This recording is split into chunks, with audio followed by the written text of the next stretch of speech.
es que en esta sesión es justo lo que os comentábamos antes en la introducción general del curso, que hay uno de los ponentes que por un motivo mayor de enfermedad pues no ha podido venir, ni siquiera lo puede hacer online.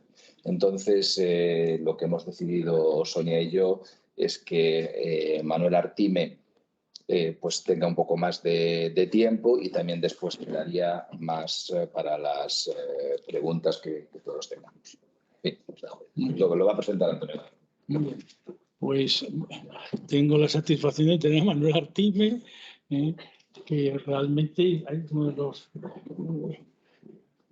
todos los que tuve, los que hicieron tesis doctoral, la tesis más brillante, que después llevó a un libro, España en busca de un relato, donde efectivamente, pues allá está, publicado en Dickinson, les digo por si lo quiera mirar, un libro enormemente interesante, donde él ha trabajado muchos temas que también hoy, pues quizás algunos volverán a aparecer, porque están todos los temas estos de cómo se va construyendo la nación española, temas muy vinculados al tema de la memoria histórica, al tema del olvido, al tema de lo que quedaba la tradición liberal, cómo llega a los años 30, a los conflictos en la etapa de los años de la República, cómo esa memoria va quedando después sepultada, qué entiende la transición que hay que recuperar, que hay que olvidar de aquella memoria.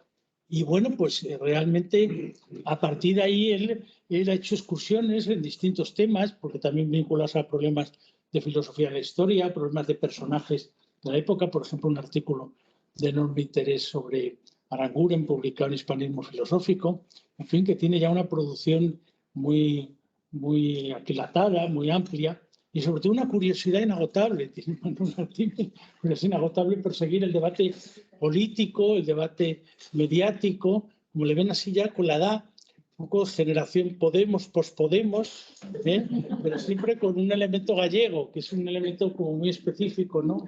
El elemento gallego, claro, todo eso hay que situarlo en la perspectiva, aunque bueno, aunque no sea el tema de hoy, pero demos en la cena que nos ilumine sobre esto, porque realmente pues la nueva líder que presenta la cosa pues empezó aquí, y aquí fue donde empezó, donde nació todo en el 2012, hace 10 años, donde se produjeron aquellas elecciones gallegas. Entonces, pues Manolo ha seguido todo eso pues con enorme... Esa cosa que ha tenido de peculiaridad, ¿no? Que responde mucho a lo que se vive aquí en Galicia, ¿no? Esta cosa parece tan extraña de que de pronto pues, el gobierno de la Xunta, la alcaldía de Pontevedra, donde él es del bloque, la alcaldía de Vigo del PSOE, los tres partidos, qué ocurre, cómo es ese tipo de cultura, cómo son las tradiciones, cuando aparece una nueva fuerza. En fin, todo eso él lo ha trabajado, lo ha conocido muy bien. Ha sido un gran experto también en temas de plurinacionalidad, en temas de federalismo. Fue uno de los que incitó un manifiesto federalista que se publicó en un momento para intentar evitar el conflicto donde se llegó. En fin, que tenemos la suerte de tener un investigador muy cualificado, un gran profesor, un gran animador. O sea, hay una mezcla buena de gallego y de europeo. No me atrevo a decir de español, no sé qué decir, gallego, español, europeo, español, gallego, pero sobre todo gallego, europeo no cabe. Bueno, Manuel tiene la palabra. Muy bien, gracias. Gracias, Antonio. Y gracias al departamento, bueno, y a Sonia y Jesús en particular, por la invitación y porque es el tercer año, ¿no? Seguido que se hace en Pontevedra, ¿no? Yo digo esto porque, bueno, como ha dicho Antonio, yo me ocupo de los usos políticos de la historia o de las narraciones históricas y su vinculación política, ¿no? Me interesa entender por qué unos relatos resultan más atractivos que otros, más veraces que otros, ¿no? Una explicación común a esto es que, bueno, es que están soportados materialmente por mucho respaldo, ¿no? Mediático, de la naturaleza que sea, ¿no? Pero además sucede que los relatos resultan atractivos y resultan leídos, reconocidos, ¿no? Porque encuentran su momento. Y yo eso es lo que trato de entender, y por eso con Antonio tenemos estos intereses en común. Nos interesa el momento y sobre todo nos interesa las latencias de ese momento, ¿no? Lo que puede llegar a ser y o entender por qué algo que no podía ser o no parecía como posible, pues, bueno, pues sucede, ¿no? Y esto entiendo que los relatos históricos, los relatos que manejan los intelectuales, los partidos, ¿no?, de índole política, ¿no?, pues nos permiten rastrear, ¿no?, y entender este tipo de cosas, ¿no? Yo decía lo de los 3 años porque hace 2 años pues, estuve hablando en este curso sobre los usos políticos que tenía el relato de la nueva derecha intelectual, ¿no? Y el año pasado pues, le dediqué poner la intervención pues, a los relatos, a las narrativas que aparecían, ¿no?, en la nueva izquierda, ¿no?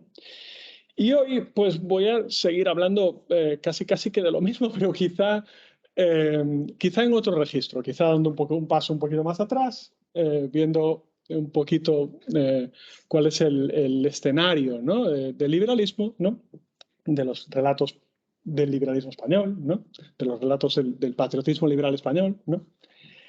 Y además de ese escenario voy a traer pues unas obras de filosofía de la historia, eso será la segunda parte, ya más reducida, entiendo, en el que hablaré eso de unos libros de filosofía de la historia. Estuve dudando hasta el último momento de cuáles iba a utilizar para decir lo que quería decir, ¿no? Y de hecho, pues supongo que si habréis leído el texto que le mandé a Sonia, os podría llevar a la confusión, porque no voy a... era un texto en realidad breve sobre un libro de Michael Walzer que a mí me gusta mucho, ¿no?, que es sobre teología política, pero yo lo voy a llevar por otras lecturas, ¿no?, que ahora explicaré, ¿no? Bueno, ¿cuál es la idea que yo voy a tratar aquí? La idea me la ha dado hace unos días el aniversario de este libro, que es un librazo súper interesante y muy bien escrito, de Jon Juaristi, que cumple 25 años. Esta semana se cumplían 25 años de muchas cosas relacionadas con esta, ¿no? Pero yo luego hablaré de este libro más en profundidad, pero voy a anticiparos que hablaré del título de este libro, o me interesa el título de este libro, ¿no? Me interesa la idea del bucle melancólico, esta idea del bucle melancólico, ¿no?, del que un bucle es algo de lo que no se puede salir, ¿no? Y que, bueno, el autor nos está invitando ya a buscar una salida a ese bucle, ¿no? Y me gusta el título porque es una idea muy recurrente que retrata bien, creo, el marco del pensamiento liberal español, ¿no?, al que nos estamos refiriendo. Es una idea potente, ¿no?, para el pensamiento liberal, la idea de que tenemos que salir del bucle de melancolía, ¿no?, del bucle de melancolía. O sea, no podemos estar instalados, cuando miramos para el pasado, no podemos estar instalados en un pensamiento de fracaso, ¿no?, o de recreación en los problemas, en las víctimas, etcétera, ¿no?, sino que tenemos que, pues eso, tirar para adelante, ¿no? Y no es momento para lamentarse, sino más bien momento para celebrar, o en todo caso para mirar al futuro, ¿no? Este es un debate, digo, que tiene un larguísimo recorrido. Yo voy a estrecharlo, pero tiene un larguísimo recorrido. Es un debate intelectual que en la inteligencia española se da, pues si queréis, desde los afrancesados al debate sobre la ciencia española o al debate del 98 sobre el regeneracionismo. El debate va sobre esto, va sobre si debemos lamentarnos, si debemos evaluar críticamente nuestra historia, si debemos, se dice, estar en el diván, ¿no?, o si debemos mirar para adelante, ¿no? Hay un tipo de discurso que dice que tenemos que mirar para adelante, ¿sí? Y además es un discurso potente y que es un discurso que ha funcionado, ¿no? Y yo quiero explicar de entrada por qué ha funcionado y dónde están, digamos, sus raíces, ¿no?, en este momento actual, ¿no? Bueno. Vamos entonces con el marco o el contexto. Y el contexto lo voy a dividir en dos partes, ¿sí?, si queréis, ¿vale? Una parte, si queréis, se puede llamarse de asentamiento democrático, ¿no?, o en que se construye un tipo de relato de transición en los años 80, 90, etc., ¿no? Bajo el paraguas, si se quiere, del gobierno felipista, ¿no? Y un segundo momento en el que cambiarán las cosas, cambiarán los relatos, cambiarán la manera de mirar el pasado, ¿no? Que es bueno, pues el giro, si se quiere, conservador o antinacionalista que supone la llegada del aznarismo al poder, ¿no?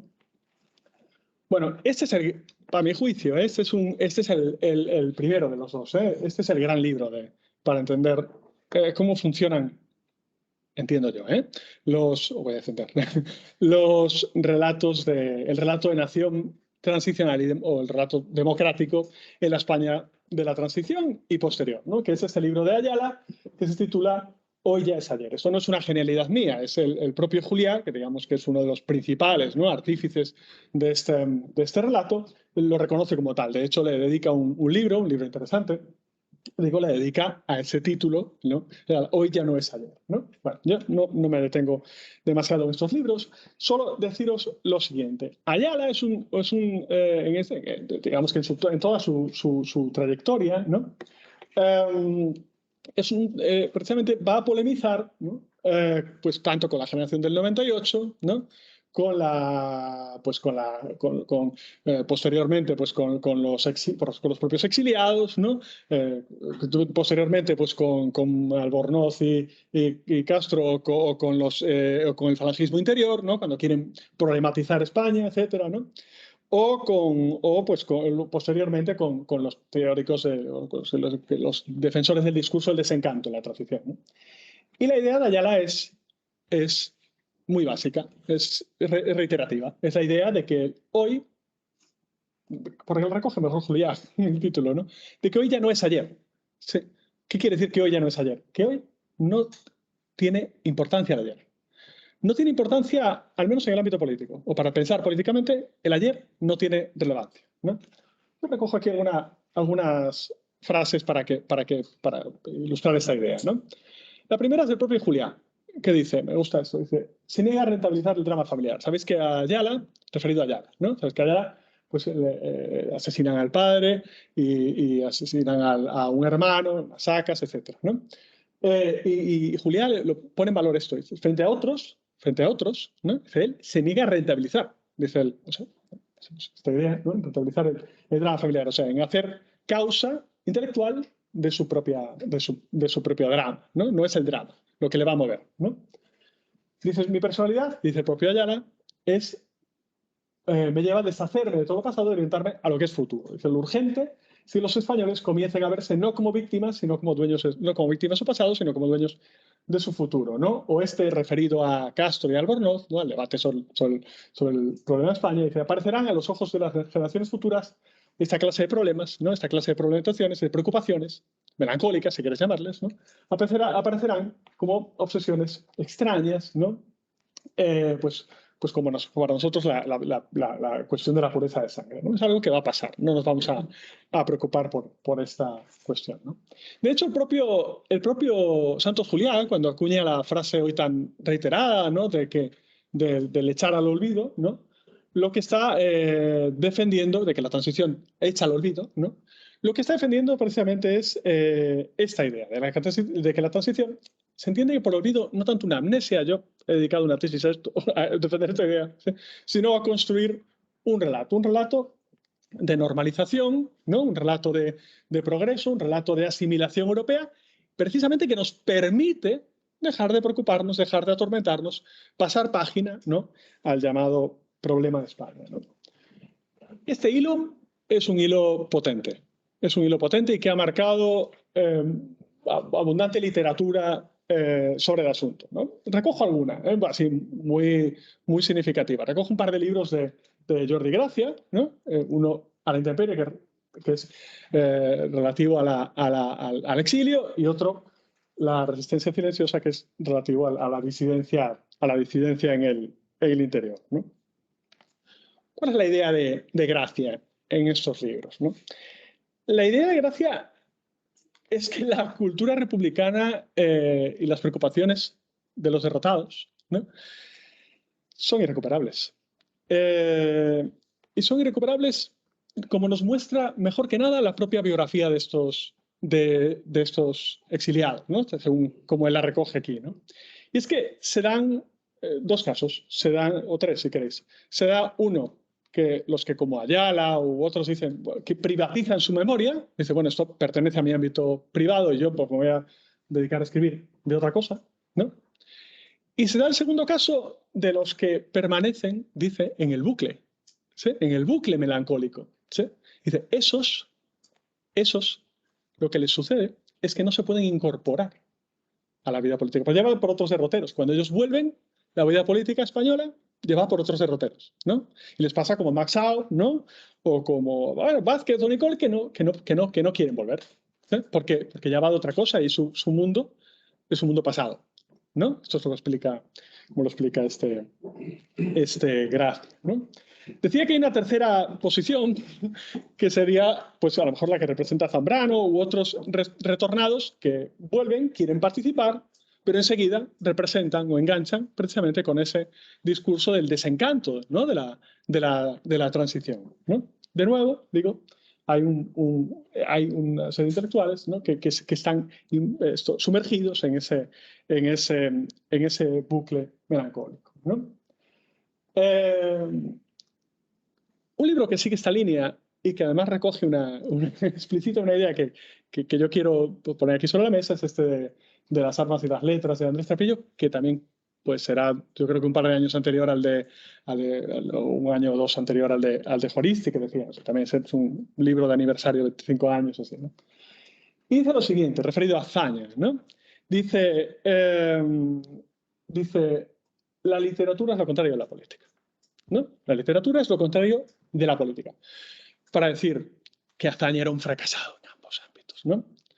En ambos ámbitos, o sea, tanto en el de la literatura como en la película, como en el de la política. En el de la política porque no sabe evitar la guerra, ¿no? Y en el de la literatura, pues porque, bueno, pues porque es un curso y viene a decir básicamente, ¿no? Ahí lo dices, ¿no? Y porque escribe diarios, ¿no? Y aquí le importan los diarios, ¿no? La idea es la de que, de nuevo, insisto, es que hay una separación de géneros, ¿de acuerdo? El de la literatura y el de la política, ¿sí? Y en la literatura cabe la expiación, cabe la melancolía, cabe el recuerdo reparador, ¿no? Es un objeto literario, ¿no? Mientras que en la política no. En la política no cabe esto, la política está orientada más bien al poder. El objeto de la política es el poder, la hegemonía, no el recrearse en traumas, ¿no? Y lo dice, me parece que aquí de manera genial, por eso recojo esta frase, ¿no? Dice, la política persigue el éxito. La literatura nace siempre de un fracaso, o tiende a él, ¿no? Por eso insisto en esta idea, ¿no? La política no es el fracaso no es el territorio de la política, defiende. El fracaso, en todo caso, puede ser el territorio de la literatura, ¿vale? Bueno.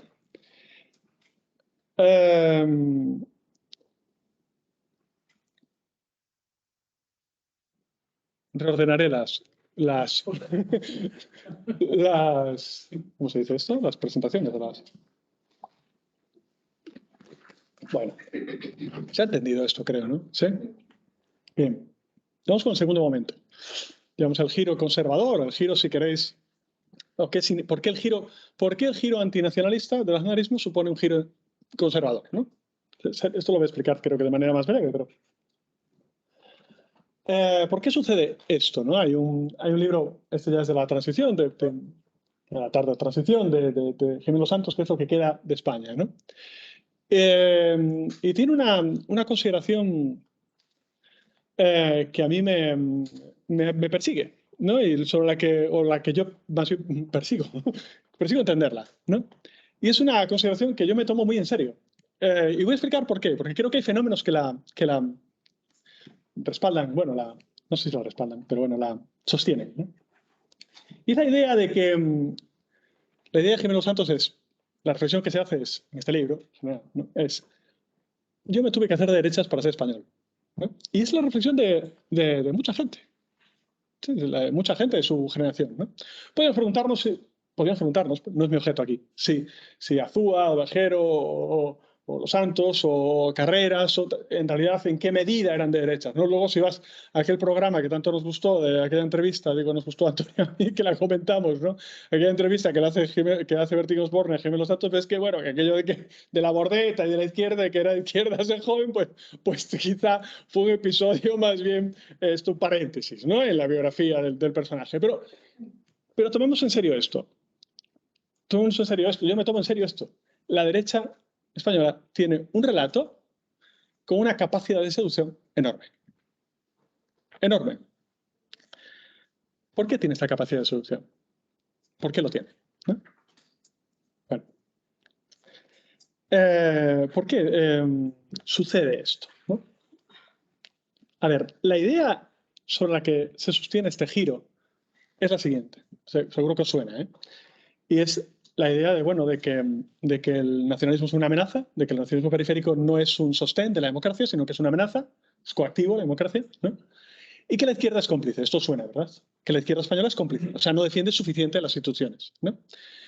Y la idea potente que hay detrás, la idea fuerte, la idea que arrastra, a mi juicio, ¿eh?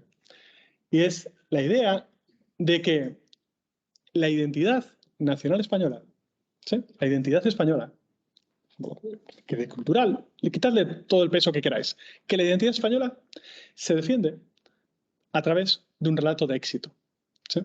Que lo que hace la izquierda, y los nacionalistas es debilitar la autoestima del nacionalismo, de la identidad española. Esto es potente, esto es potente. De hecho, a vosotros seguro que ahora a lo mejor estáis pensando, muchos de vosotros, bueno, es que puede ser de otra manera. O sea, una identidad no se construye sobre la autoestima. Pregunto, a lo mejor estáis pensando esto, ¿sí? En la medida en que lo estáis pensando, a mi juicio, creo que participamos precisamente de esta tesis, porque no es ni cierto ni necesario. Quiero decir que si tú lees, ¿no? Si tú tienes curiosidad por el debate intelectual español del 19, por ejemplo, de los liberales, ¿no? Pues ves que esto no es necesariamente así. Ni lo es en el 98, ni lo es, decía, con los organizados, ni lo es, pues esto, con los falangistas críticos, ¿no? Ni lo es para los exiliados. O sea, hay mucha gente, muchos intelectuales, que han pensado su identidad española en términos críticos, que ha construido su relato de España en términos críticos, que lo ha construido como un dolor. De hecho, el libro canónico sobre el nacionalismo español del 19 se llama como Mater Dolorosa. ¿Sí? Lo estoy diciendo, es un dolor. ¿Sí? Es un dolor, lo construyen como un dolor el liberalismo español del 19, ¿no? El relato de España del 19. Al menos en la primera parte, o al menos para los románticos. ¿Sí? Al menos. ¿Sí? No necesariamente. ¿Sí? No necesariamente. Luego en la segunda mitad, ¿no? Finales del siglo, pues ya surge si queréis, un liberalismo conservador, canoísta, ¿no? Pelayo, ¿no? Historia de heterodoxos. Luego hablaré de este libro, Fracasologías, que tiene menos sutilezas que el de Menéndez Pelayo, entonces me permite explicar las cosas mejor. Pero quiero insistiros en esto. ¿Sí? Se puede contar la historia, se ha contado la historia del liberalismo español de manera crítica. De hecho, si queréis, casi cuantitativamente se ha contado de manera crítica, ¿no? Más que de manera más que en términos de gloria, ¿sí? Sin embargo, la idea potente hoy es esta, que no es sostenible. Otra manera de defender la identidad que hacerlo en términos de pues es refuerzo de autoestima, de orgullo, ¿no? Tu amigo Pablo Batalla, ¿no? Quería titular No pido perdón, porque le parecía la idea potente. Es que es la idea potente del nacionalismo español, el no pido perdón, la idea del orgullo, la idea de que la identidad, insisto, se construye sobre un relato de orgullo, de victorias. Mirar para atrás y decir, joder, lo hemos ganado, no he parado de ganar. Sí, lo hemos hecho todo bien, ¿no? ¿Sí? Bueno, ¿dónde se manifiesta esto? Además de, como os decía, en la seducción que opera, ¿no? en mucha gente la idea de que para defender su identidad española tiene que defender un relato orgulloso. ¿Sí? Pues en dos cosas. En esto, en la reacción que provoca el sanchismo y provocó el zapaterismo, por traidor, por felón, que son palabras que yo no esperaba escuchar, pero simplemente están incorporadas a nuestro lenguaje, ¿no? Palabra felón, que es una palabra feísima, ¿no? ¿Sí? ¿Y por qué? Precisamente por esa complicidad. ¿Sí? La memoria histórica, el 15M, ¿sí? No me detengo en esto, ¿vale? El pacto con el nacionalismo, todo tiene un hilo conductor. Y es que todo debilita esa autoestima. ¿Sí? Todo debilita, todo eso debilita que el español se mira al espejo y diga, eres, no has parado de ganar o eres una cosa digna de ser presentada, ¿no? Sino que todo invita a ejercicios críticos, a ejercicios del pasado, expiaciones, ¿no? ¿Sí? A mirar los sacrificios, digo, a mirar las deudas, etcétera, ¿no? ¿Me seguís, verdad? Sí. Bueno, ¿por qué traigo esto de lo que hablé el año pasado? ¿No? Porque que esta es una idea que está en la izquierda. O sea, está en alguna izquierda. ¿Sí? Está en los Albarrico, en San Miguel y Rejón, ¿no? En esta idea. Y esta idea de izquierda que dice, pues que no se puede construir un relato español de izquierdas. Lo vamos a hacer, pero orgulloso, ¿eh? Sí, orgulloso. Melancólico no, ¿eh? ¿Sí? No puede ser melancólico. ¿A quién le interesa esto de que sea melancólico? De que, el sacrificio no, esto no. Tiene que ser orgulloso, tiene que ser de victorias, no tiene que ser de derrotas. Sobre las derrotas, ¿cómo vamos a...? Bueno, pues hay gente que construye los relatos con derrotas, ¿no? Insisto en esto, ¿no? Bueno.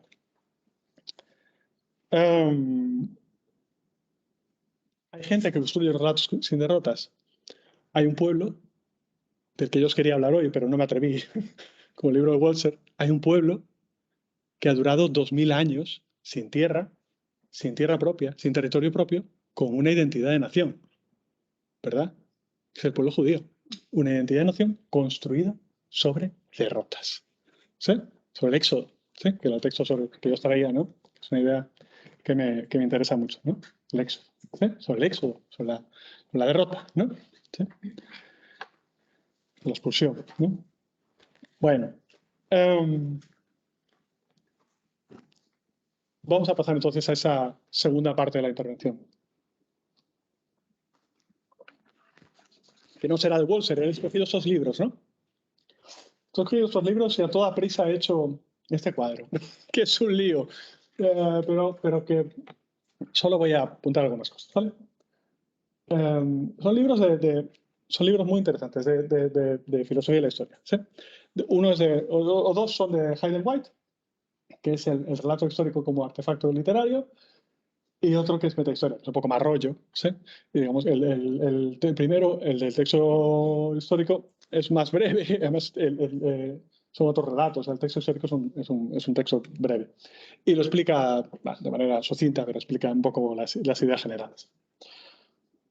Y otro libro, que también os hablaré ahora, que me parece flipante, que es un libro de Norton Fry, que se llama Anatomía de la crítica, que es un libro que básicamente es el que sigue Hayden White, ¿no? Sigue esa idea, ¿no?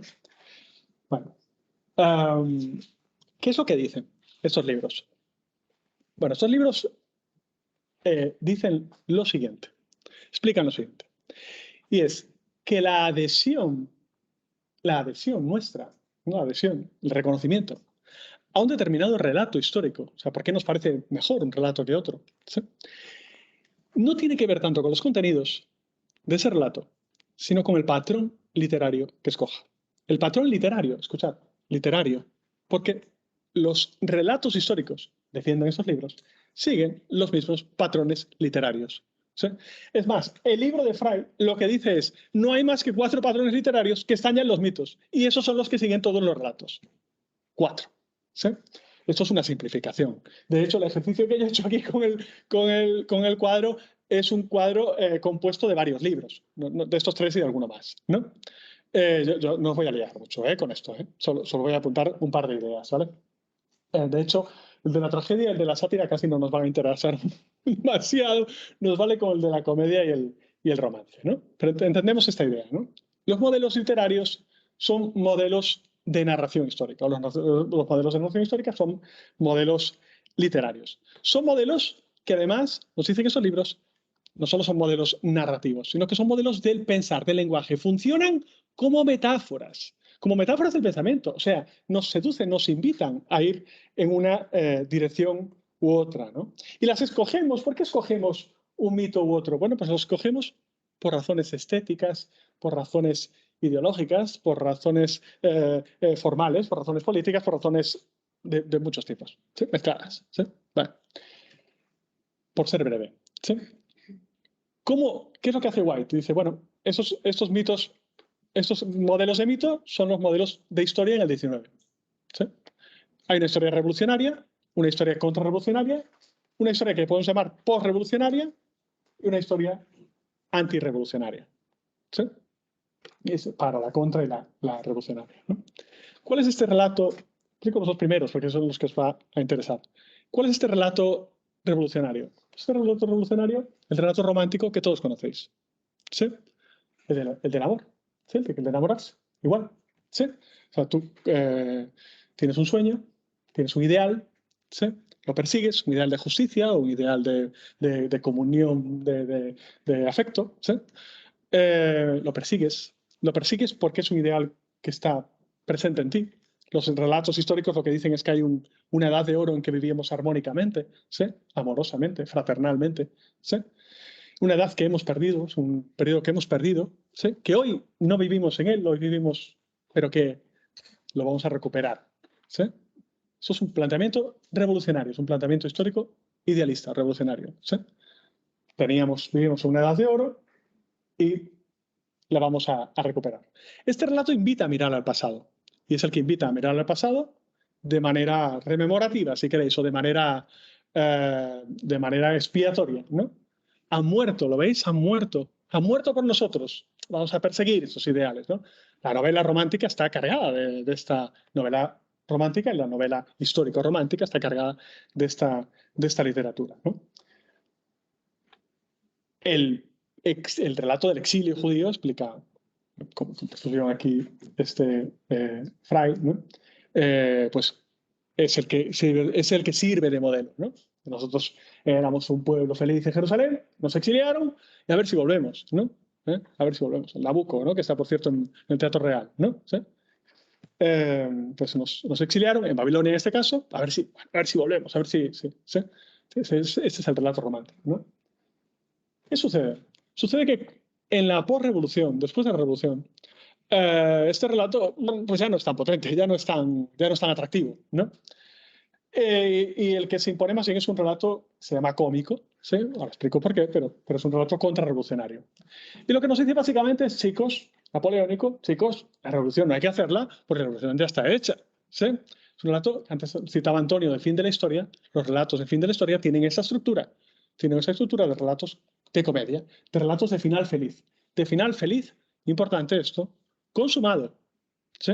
Y para estos relatos, lo importante es la celebración, es el acto final, si queréis, los maestros cantores de Wagner, ¿no? Si alguien lo ha visto, ¿qué hay al final? Pues una boda, ¿sí? Que es una celebración, todos felices, ¿sí? Y como en las comidas de Asterix, el bardo no de la lata, ¿sí? Que no de la lata, o sea, siempre hay un excluido, ¿eh? ¿Sí? Hay un excluido, pero es que ya lo hemos... No, que el bardo sí, no, pero ya estamos bien, no hace falta música ni un poeta, ya no nos hace falta el poeta, ¿sí? Aquí hace falta el poeta, ¿sí? El pensiero es saber poetas, ¿sí? ¿Dónde estás, poetas? Sí, aquí no hace falta el poeta, porque ya está hecho, ¿sí? Bueno, ¿se entiende esto, verdad? ¿Sí? Relato trágico, pues un relato, si queréis, por decirlo realmente, pues un relato Tocqueville, ¿sí? Sería, ¿no? Un relato postrevolucionario, un relato, si queréis, no utópico, ¿no?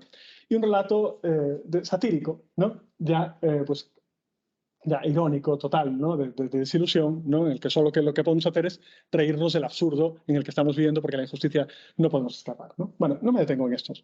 Yo creo que ya es suficiente con esta brasa. Bueno. Vale.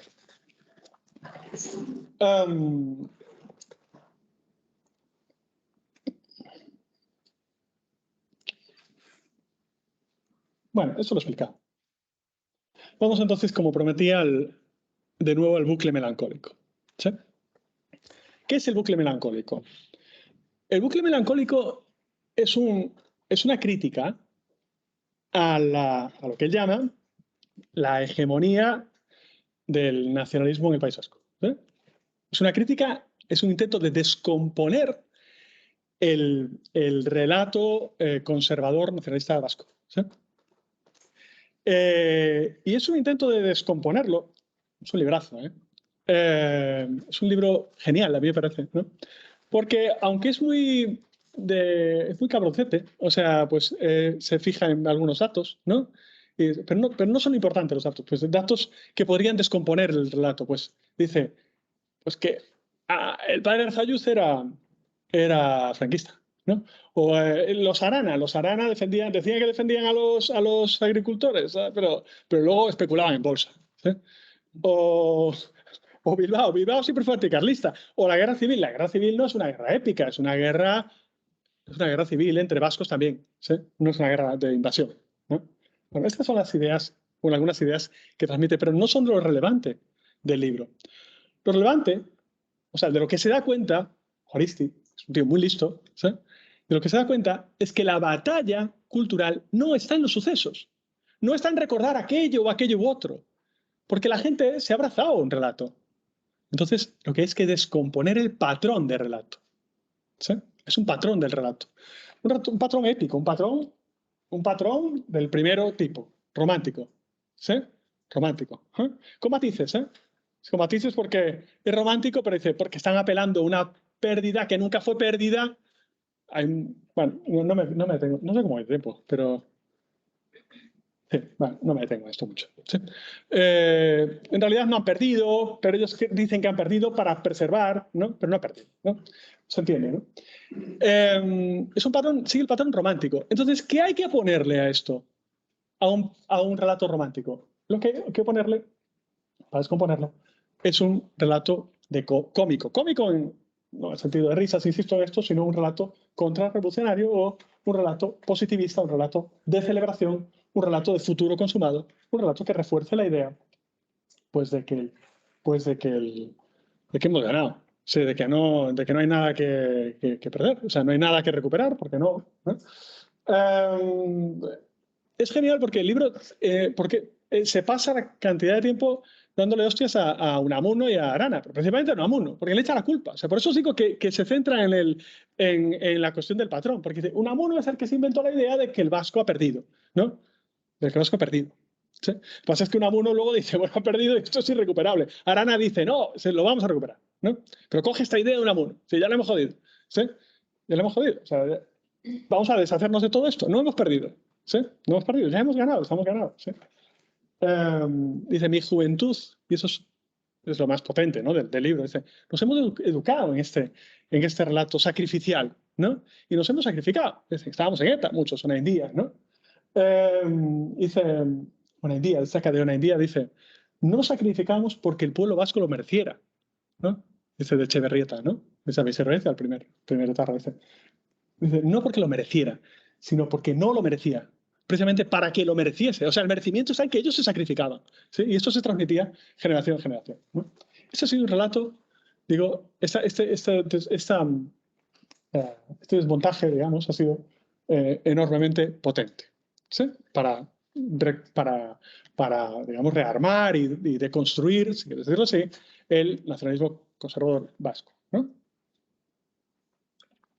Pero yo, como no soy vasco, como Antonio, sino que soy gallego, a mí lo que me obsesiona, lo que me molesta, lo que me preocupa, lo que me inquieta, es el nacionalismo español. ¿Sí?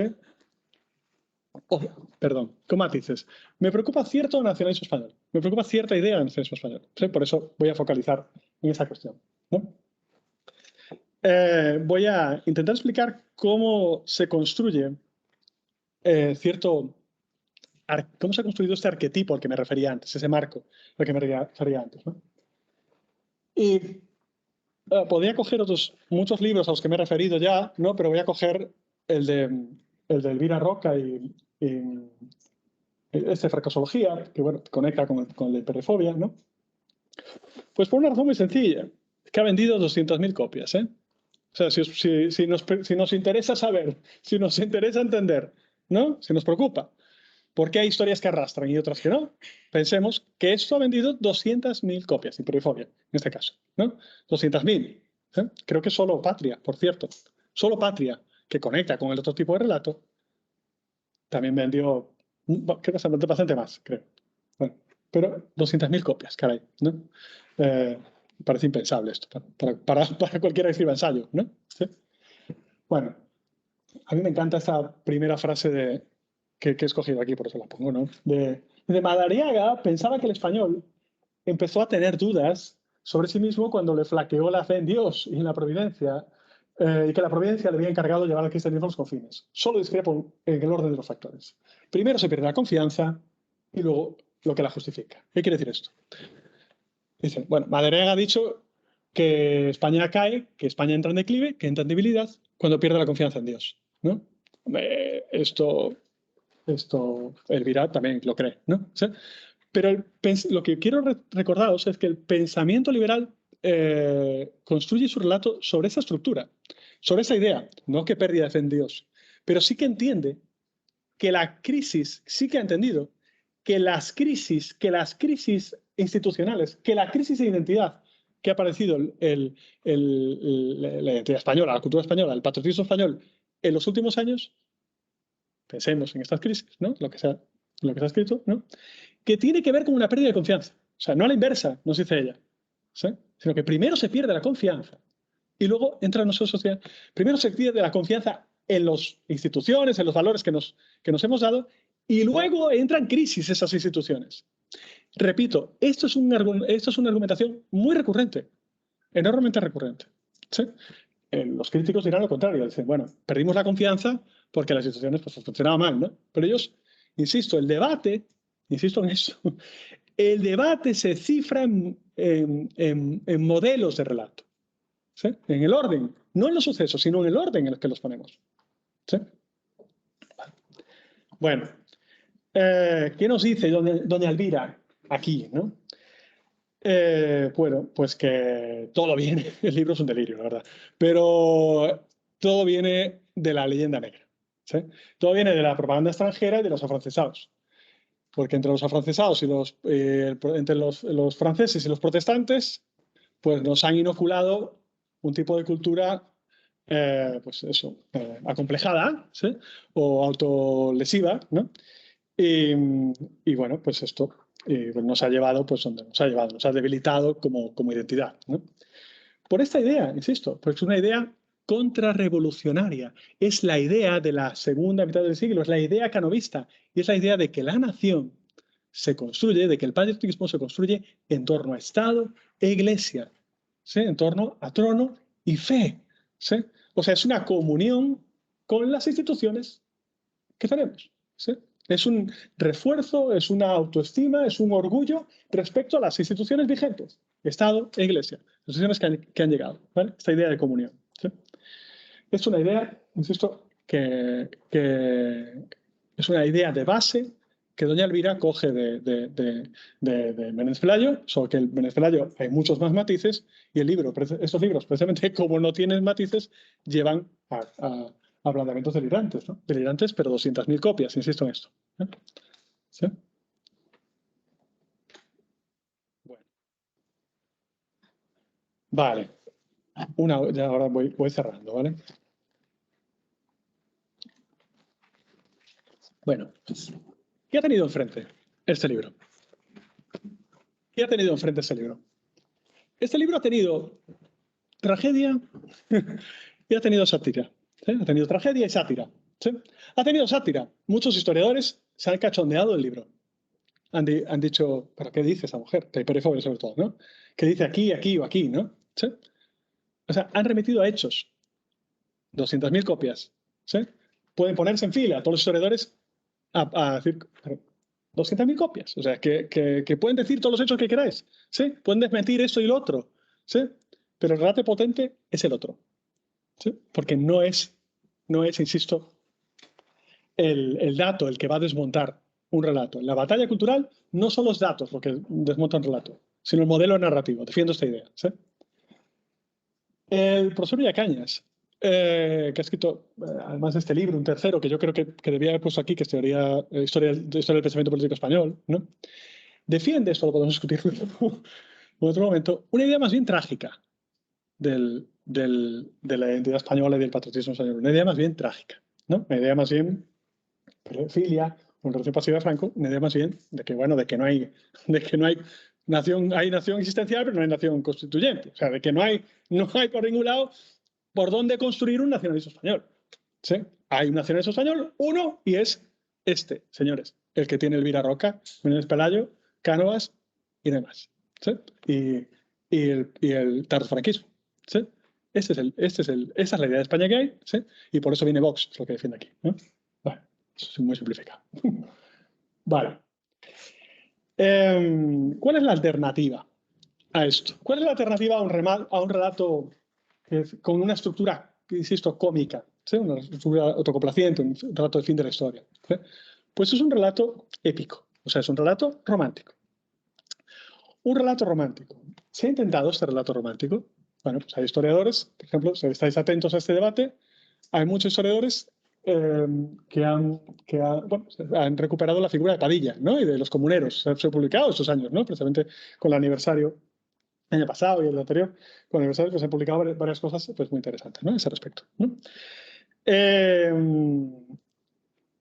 Hay otros que han planteado pues otras tesis, ¿no? Pues, insisto, la línea, ¿no? del debate del memorialismo, ¿no? Lo que es hoy la ley de memoria histórica, etcétera, ¿no?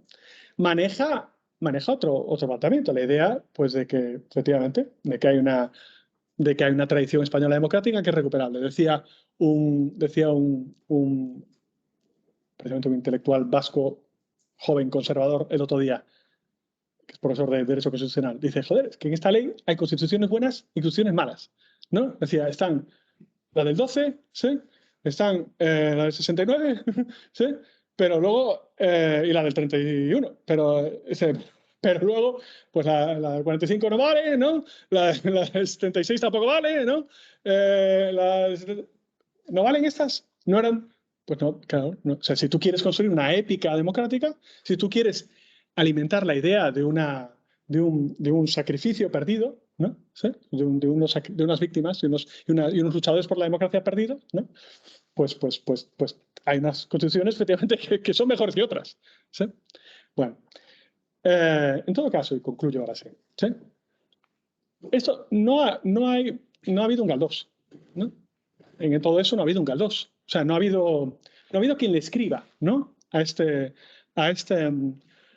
esta, digamos, posición. Yo creo que de mucha gente, de muchas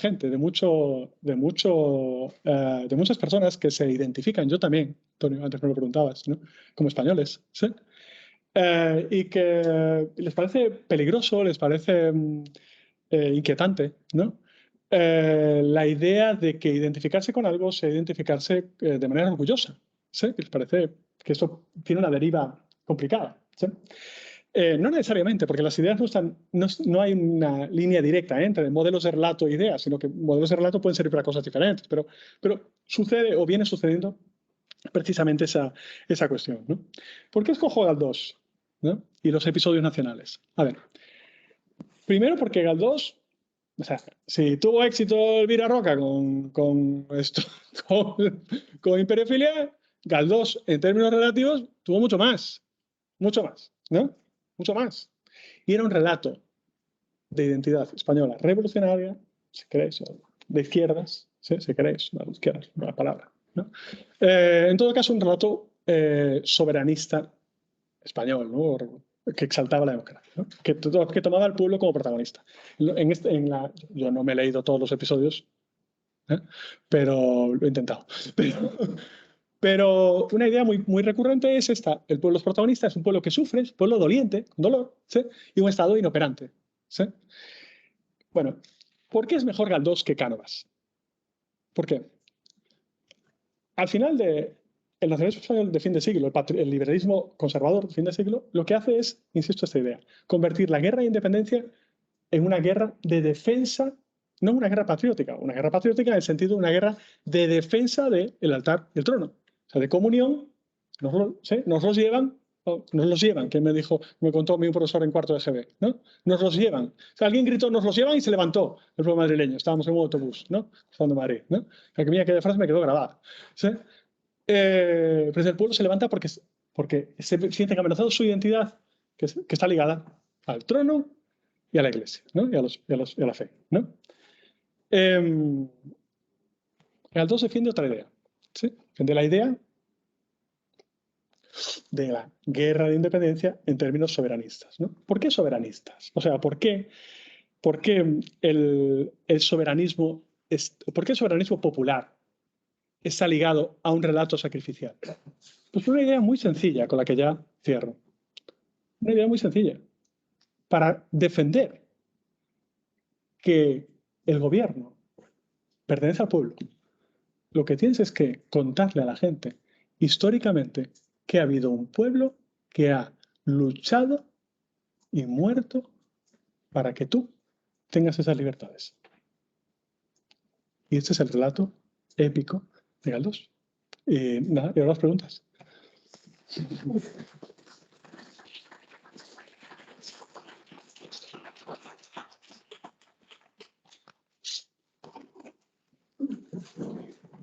Vamos a empezar el debate. ¿Quién?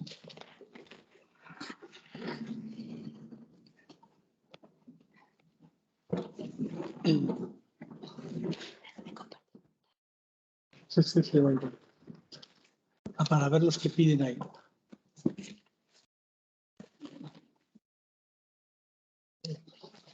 Jorge.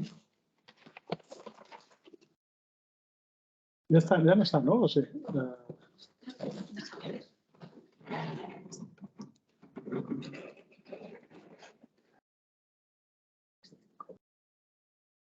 Sí, ya no está presentando.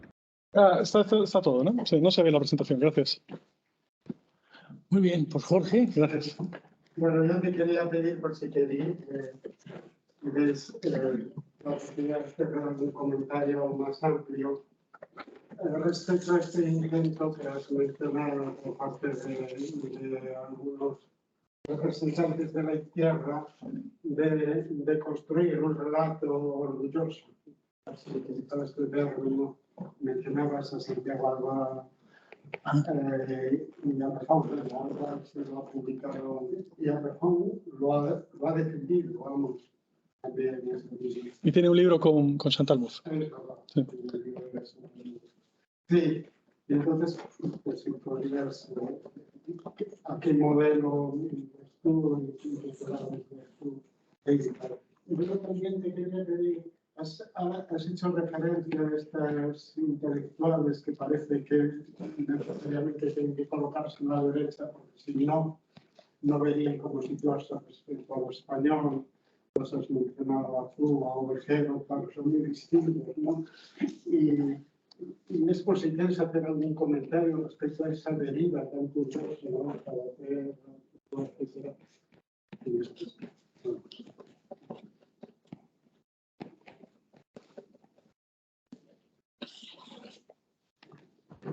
¿Hay alguna más?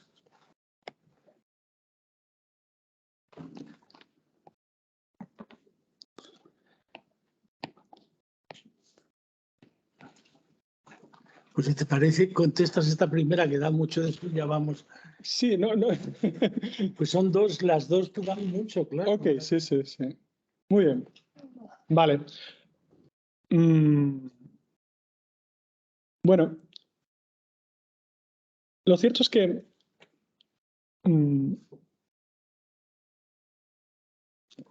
hay un aire de familia, igual que estas reducciones tipográficas o de modelos que yo he hecho. Entre las tesis de Rejón, la de Alba Rico o la del propio, la de Clase Miguel o Villacañas, ¿no? Hay Villacañas, ¿en qué medida se puede meter aquí? Yo no estoy del todo seguro, yo no lo he metido, ¿no? Pero sí comulga, ¿no? Y tiene, digamos que está en el secreto, ¿no? Está en la intriga de esto, ¿no? Está en esta idea, ¿no? Se siente reconocido, ¿no? Y luego, pues ahora con las redes sociales, pues ves cómo están en actos, hacen cosas en común, se leen, se citan en los artículos, ¿no? Y tal, ¿no? Claro, Errejón la ha manifestado en relación a un acontecimiento bastante concreto. No sé si recordáis con los chalecos amarillos, ¿no? Pues que los chalecos amarillos en Francia, las protestas, ¿no? Que se arrancaban a cantar la marsellesa, ¿no? Y que en un momento dado, en un lugar particular, no me acuerdo dónde, la gendarmerie, o sea, los policías franceses, ¿no? Que estaban allí para cargar contra los chalecos amarillos, que además no eran hermanas de la caridad, sino que iban montando desastres importantes, ¿no? Pues los gendarmes franceses, en lugar de reprimirlos, pues se pusieron bajaron las defensas, ¿no? Y se pusieron a cantar la marsellesa con ellos, ¿no? Bueno, Errejón es que no cabía de gozo en sí. Dice, yo quiero esto. ¿Sí? O sea, yo quiero esto para mí. ¿Sí? O sea, ¿cómo es posible? O sea, esto para mí, ¿por qué? Porque hay cosas que aquí no son posibles, ¿no? O sea, no son posibles, no se dará esto.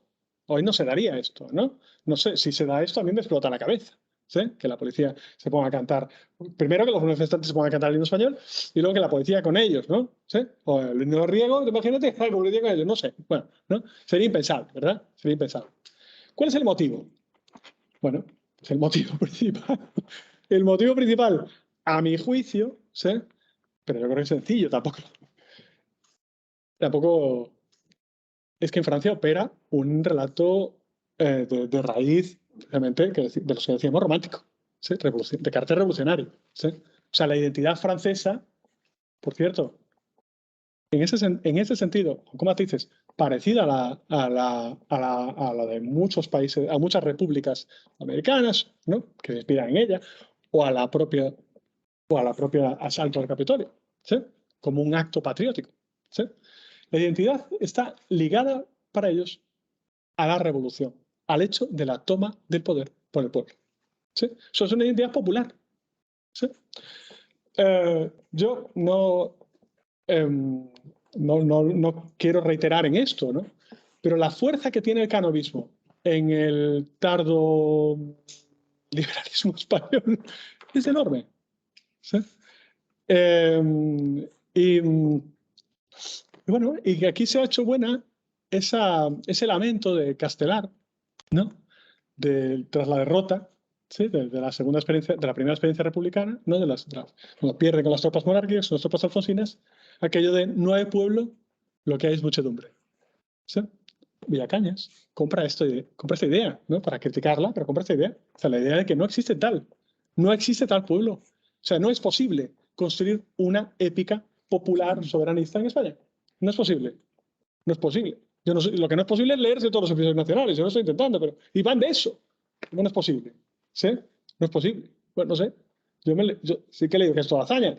Pues chico, es que no habla de otra cosa. ¿Sí? El pensamiento histórico de hazaña no habla de otra cosa que de esto. ¿Sí? O sea, quiere decir que no existe. ¿Sí? Existe. Hay un liberalismo populista, si se quiere. ¿Sí?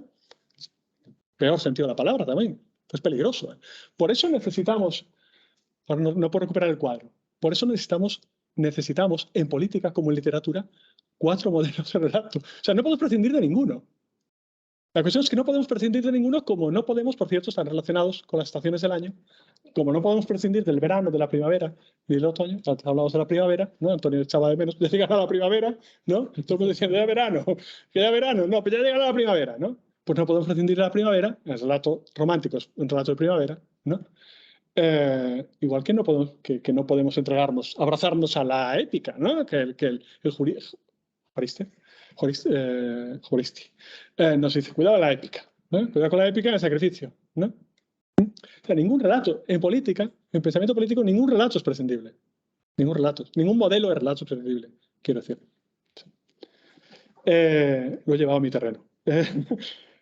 Sobre la segunda Errejón de esto renuncian al relato sacrificial, al relato épico. Ellos se hacen buena, yo creo, con un planteamiento erróneo del populismo americano, hacen buena la idea de que la República es una memoria irrecuperable, marginal, etc., ¿no? Y los relatos plurales, la verdad, Jorge, los relatos plurales de la derecha, ¿no? Las biografías plurales de la derecha. Yo estoy totalmente de acuerdo contigo, ¿no? Y no sé si tengo mucho más que decir que lo que dije, ¿no? Y es que, y así lo advertí, es una reducción la que yo planteo, puesto que las biografías son muy diferentes. Y Félix de Azúa o Ovejero vienen, o Carreras, son muy diferentes, ¿no? Son muy diferentes. O Rosa Díez, muy diferentes. Pero a mí un fenómeno que me tiene perplejo en el sentido más inocente intelectual y es por qué, y lo asocian muchos, ¿no? O sea, ¿por qué, le digo a Antonio, ¿no? Cuando pasan a las tertulias de las derechas, ¿no? Los escucho, ¿no? Digo, ¿por qué no solo es su posición, no muda, o sea, ¿por qué se derechiza todo su discurso? ¿No? O sea, ¿por qué se derechiza? ¿Por qué el alto, que no me sale el nombre, que no es Cándido Méndez, el otro, el sindicalista, el de comisiones, Fidalgo, ¿no? ¿Por qué Fidalgo? ¿Por qué Fidalgo, que empieza, ¿no? Con una posición antinacionalista, ¿no? Aquello de libres iguales, Cayetana, ¿sí? Esa cosa que tiene tanta potencia, ¿no? Que me fascina eso, ¿sí? ¿Por qué va Fidalgo, que por otro lado seguramente bastante serio, ¿no? ¿Por qué defiende posiciones? ¿Por qué puede defender la austeridad? Políticas de austeridad, por ejemplo, ¿no? A mí es algo que me sorprende. Me sorprende más allá que como fenómeno individual, ¿no? Me interesa entender cómo operan esas identidades culturales como para que todo tu discurso se convierta o se esté plegado o condicionado a una defensa de instituciones que tú crees que son el sostén, sobre todo la monarquía, que son el sostén de cierta identidad patriótica que tú legítimamente tienes, ¿sí? Que tú legítimamente tienes. Tú sientes esto y sientes que para defenderlo tienes que incluso renegar de tu trayectoria sindicalista, por ejemplo, ¿no? Rafa. Bueno, pues en primer lugar te doy la enhorabuena, Manuel, por tu intervención. Me ha gustado mucho, un montón de temas que me han preocupado y me preocupan y seguro me preocuparán a nivel intelectual y a nivel impositivo, es decir, pagar impuestos. Yo soy madrileño, pero también me preocupa el pago de impuestos en Madrid también. Podría ser madrileño y pagar impuestos en otro lado, pero pago. Pero también me preocupa hondamente el nacionalismo español. Bueno, vaya esto por delante como confesión. En primer lugar, querría incidir en algo que se da por supuesto, y es la idea del relato. Y lo que esto implica. La idea del relato implica que las construcciones no se fundan en verdad. No hay una verdad, los hechos son relativos, entonces todo es en función del relato. Cosa que yo creo que es de una profundidad fundamental. No la voy a valorar, pero creo que esto merece por lo menos un avance teórico de toda la intervención. El relato. ¿Qué es el relato? ¿Qué implica el relato? Porque no, si todo es relato, si todo... No relativo, obviamente, sino el relato ¿qué es? ¿No? Y si cuando hablamos de relato estamos hablando de una renuncia previa a la verdad. Eso por una parte. Voy a ir en orden cronológico porque ha sido desde la Biblia hasta con el pueblo hebreo hasta el presente, y creo que con mucho honor. Y creo que sí, cuando has hablado del éxodo del pueblo hebreo, hay una, y esto conecta con la idea del relato, hay una diferencia fundamental en concebir la idea de relato a través de la mirada judía y la idea de relato a través de otra mirada que no, puede ser, no sé cuál sería, pero la idea de relato en el pueblo judío, o esto me perdonen los talmudistas, se funda en que existe un libro intocable, la Torá. Entonces, a partir de ahí se pueden construir muchos relatos, pero hay un libro divino, no, a partir del cual no es posible el relato ni tocar una coma. Partiendo de aquí, entonces, sí se puede comprender que un pueblo dure 2.000, 3.000, 4.000 o 5.000 años, mientras que perdure la idea de un texto sagrado e intocable sobre el cual se pueden elaborar múltiples relatos que pueden ser más o menos verdad, pueden ser debatibles. De hecho, toda la tradición judía parte de aquí, de que los relatos se pueden, el Talmud, de hecho, tiene relatos a favor, en contra, en fin. Se puede debatir sobre lo que quiere decir la Torá, pero la Torá no se toca. Esto es fundamental. Y aquí la idea del relato siempre se funda, pues, incluso en una relación platónica. Tenemos una verdad que tenemos que intentar dilucidar, ¿vale? Pero los relatos siempre tienden a la verdad. Eso es importante. En otras culturas, por eso hay pueblos que a lo mejor no duran tanto, el relato pues puede hacer un hombre genial, puede proceder de un poeta, pero no existe el libro sagrado que conforme. Entonces, eso por un lado en cuanto al relato. Y luego, en cuanto al Éxodo, claro, dices que el pueblo judío, que existen ejemplos, ya dicho, por eso te preocupa, esto a mí me preocupa, que el pueblo judío me ha parecido que construye su identidad siglo a partir de la derrota, ¿no? O algo así. El ejemplo del Éxodo, pues, pero hay un Éxodo anterior, que es decir, el Éxodo del libro de la Torá. El Éxodo de cuando salen de Egipto es un proceso de liberación y conquista de tierra. Y ese es anterior. Y ese es el fundador. Y ese es el que lanza toda la potencia mesiánica del pueblo. Por lo tanto, es una historia de éxito que no renuncia a la tragedia. Porque es una historia de éxito, y esto es importante, de la nación, no del profeta que no entra a la tierra. Y entonces el pueblo, no el profeta. ¿Vale? Bien, sobre esa base quizás se entienda por qué hay pueblos que duran 2, 3, 4.000 años y otros pues no. Ahora vamos a saltar a la relación. Has hablado de... Bueno, no voy a introducir. Voy a saltar a 1785. No sé si te suena, en 1785, un autor de tercera, cuarta importancia, se llamaba Semperio Guarinos, no sé, publicó un libro que se llama Ensayo sobre los mejores escritores de la época de Carlos III. Ensayo sobre sus contemporáneos. ¿Vale? Y eso genera una enorme polémica porque, porque no elegía, porque claro, había una selección de los mejores escritores de su época y elegía unos. Pero lo importante de ese libro es el prólogo, para lo que tú has abordado. No sé si lo has abordado, lo has tratado en algún otro texto. Lo importante es lo que dice: voy a hacer un ensayo de los mejores escritores de nuestra época, pero no diré de dónde procede. Diré de todos y de cada uno que son españoles. Y estamos hablando de un ilustrado que luego evoluciona hacia el liberalismo. Y de un ilustrado no madrileño, en valenciano. ¿Vale? Eso por apuntar una cosa más. Y ahora voy a dar otro salto y me voy a ir a mi viejo amigo Villacañas. Bueno, yo me formé con él, lo digo para que las cartas sobre la mesa, y le he escuchado durante muchos años. Muchos años. Y me ha parecido que decías, y ha sido muy explícito con el texto de Vila Roca, como que tiene muchísimo riesgo. Eso ha sido explícito, ¿no? Porque construye un relato y hemos dado, por supuesto, que ese relato no se funda en verdad. Y dices, a mí decir que este relato ha vendido 200, 300.000, un disparate de ventas, ¿no? Disparate.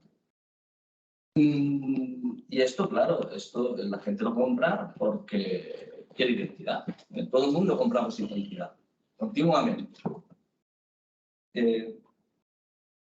Claro, pero esto es importante, esto nos deja en shock, ¿no? ¿Cómo es posible que un libro que yo también comparto, pues eso, muchas locuras, de la leyenda negra y tal, pero claro, si no hay hechos, porque tú dices, claro, da igual lo que diga un historiador o un filósofo como Villacañas, es decir, no se le puede confrontar hechos a este disparate. Es decir, no podemos ir con hechos a este disparate. Pero yo me pregunto, ¿es que los filósofos o los que se dedican a la historia de las ideas, nosotros conocemos los hechos? Si estamos en un torneo de relatos. No estamos luchando por relatos. No hay un relato también en el texto de los historiadores. ¿Por qué? Yo me estoy posicionando, es que creo que aquí hay un problema gordo, porque es que si no, Elvira, iba a decir lindo. Perdón, Elvira Roca. Pues pueden emerger muchos si estamos en el mundo del relato, ¿no? Tenemos que entrar en algún sitio. Y yo creo que la idea de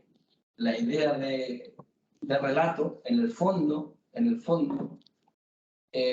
nos ata las manos para neutralizar discursos que se están haciendo hegemónicos, como lo ha demostrado, y que son peligrosos, ¿no?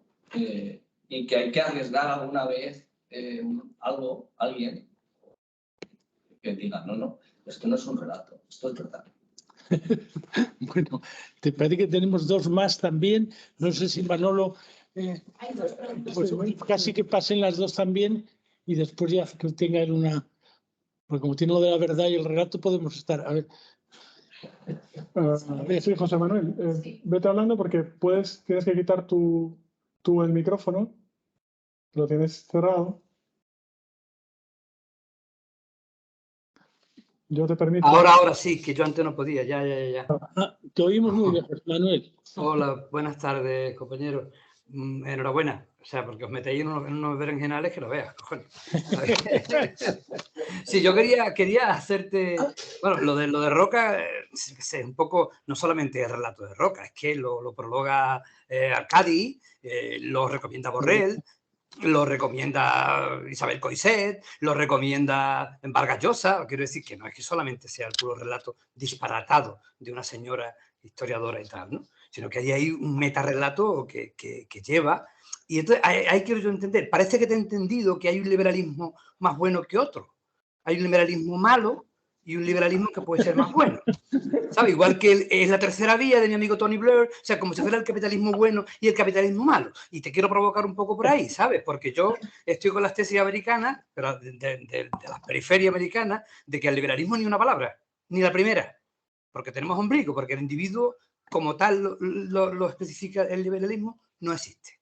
Y más, o sea, Errejón, no sé, yo el libro suyo de Errejón no lo he visto, pero hizo la tesis sobre el movimiento al socialismo de Evo Morales y esta gente están con el Estado comunitario por la forma comunidad, incluso antes que la forma valor. Quiero decir que ahí hay tomate y eso es lo que te quería decir. Un abrazo. Bueno, ¿Y hay otro más? ¿Hay otro más? ¿hay otro más aquí? No, ha alzado la mano, estaba ahí. A ver, claro. Y a ver cómo me explico. Yo también hablo por aludida, ¿eh? Yo soy vasca. Y cuando has hablado de Juaristi como buen libro, me he puesto. Porque, bueno, me ha costado seguirte un poco el discurso, porque, bueno, no es un tema que yo sea especialista y tampoco me interesa demasiado, pero. No sé, me he quedado con la idea de que, bueno, has hecho un análisis de los diferentes nacionalismos españoles que hay y tal, y tengo que decir que me ha dolido que cuando se ha hablado del vasco, el discurso del Juaristi, además, yo he sentido como ridiculizando mucho el nacionalismo vasco, ¿no? Entonces, creo que si se hace un análisis de nacionalismos, también dentro del nacionalismo vasco hay una diversidad de discursos variados que se han planteado un montón. Entonces, ese punto no me ha gustado, porque además a mí me parece que ridiculiza mucho el Juaristi, el nacionalismo vasco, muchísimo. Y luego sí que quería plantear otro tema, y es que aquí se habla de construir como un nacionalismo español que no sea de de derechas, relacionado con Iglesia, etc. Yo creo que aquí han faltado, o sea, he echado de menos cuando hacías toda esta lista de épicas románticas y tal, que en el Estado español hay un montón de nacionalismos que nos puede dar como muchas referencias para entenderlo mejor. Esto lo he echado de menos. Y también esto me relaciona un poco porque si hay que construir un nacionalismo alternativo español, no se puede olvidar que hay nacionalismos, no sé cómo decirlo, que son en el Estado español, que son otros, ¿no? Sin debatir qué relación se tiene con esto,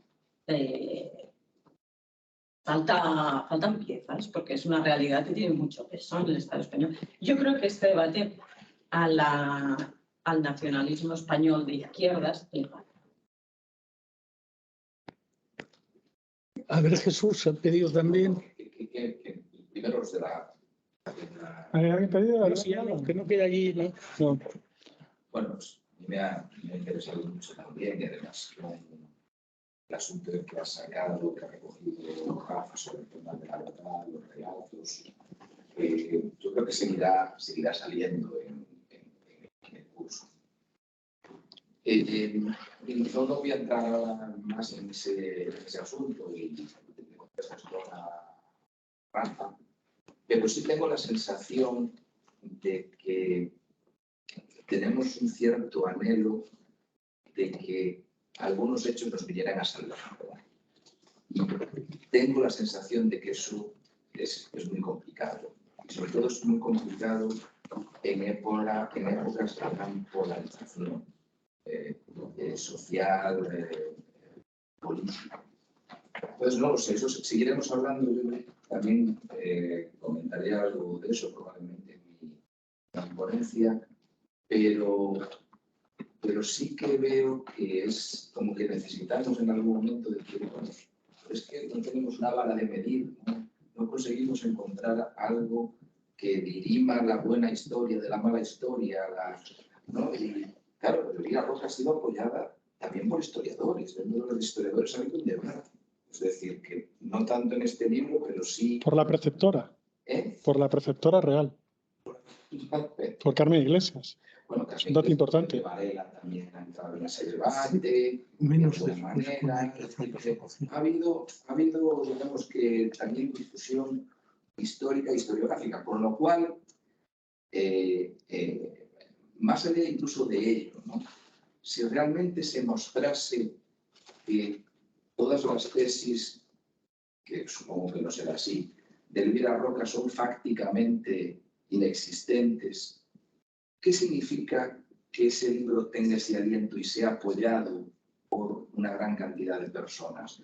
Y realmente están los hechos en disposición de convertirse en algo así como el juez o la jueza que dirima qué relatos vamos a tener y junto a ello qué identidades vamos a tener. Yo eso lo veo, querido Rafa, lo veo difícil. Creo que es un debate que está ahí, es un debate que hay que darlo. Yo no he hecho, ni mucho menos a la verdad, por el agujero de la bañera con el niño, como suele decir, pero creo que no es, que realmente no es